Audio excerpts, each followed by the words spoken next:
10 gram മുട്ടായി തന്നാൽ അതിൽ 2 ഗ്രാം ഷുഗർ ഉണ്ടെങ്കിൽ what is the percentage of sugar? നിങ്ങൾ എന്താ തുറച്ചു നോക്കണേ? ഞാൻ എന്തിനാ തുറച്ചു നോക്കണേ? എങ്ങനെ കണ്ടുപിടിക്കും? 2/10 ഇൻറ്റു 100. അയാളുടെ mass divide by total mass into 100. ആരുതാണോ കണ്ടുപിടിക്കേണ്ടത് അയാളുടെ mass divide by total mass into 100. How to find mass percentage of solute? സൊല്യൂട്ടിന്റെ വാല്യൂ ആണ് സാധാരണ റെപ്രസെന്റ് ചെയ്യുക.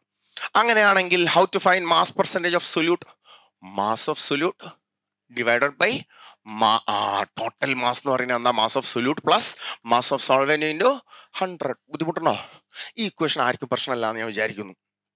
എന്നാ ഒരാൾ എന്നോട് വന്ന് ചോദിക്കാണ് എന്താണ് മാസ് പെർസെൻറ്റേജ്? എനിക്ക് ഇക്വേഷൻ പറയാൻ താല്പര്യമില്ല, എനിക്ക് കോൺസെപ്റ്റ് ആയിട്ട് ഇങ്ങനെ പറയണം. അപ്പൊ ഞാൻ അയാൾക്ക് പറഞ്ഞു കൊടുക്കാണ്, എടോ താനേ ഒരു 100 ഗ്രാം സൊല്യൂഷൻ എടുത്ത, സൊല്യൂഷനിൽ എന്താണുള്ള മൊത്തം 100 ഗ്രാമുള്ള, അതിൽ 32 ഗ്രാം സൊല്യൂട്ട് ഉണ്ടെങ്കിൽ എന്തായിരിക്കും മാസ് പെർസെൻറ്റേജ്? 100ൽ 32 ഉണ്ടെങ്കിൽ അതിനെ വിളിക്കുന്ന പേരാണ് 32%. What is percentage? പെർസെന്റ്. ഓരോ 100ലും 32% എന്ന് പറഞ്ഞാൽ അതിന്റെ അർത്ഥം എന്താ?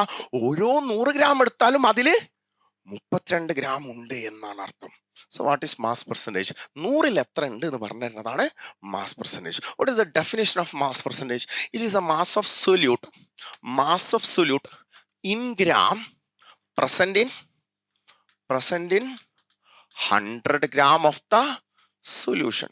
ബുദ്ധിമുട്ടുണ്ടോ?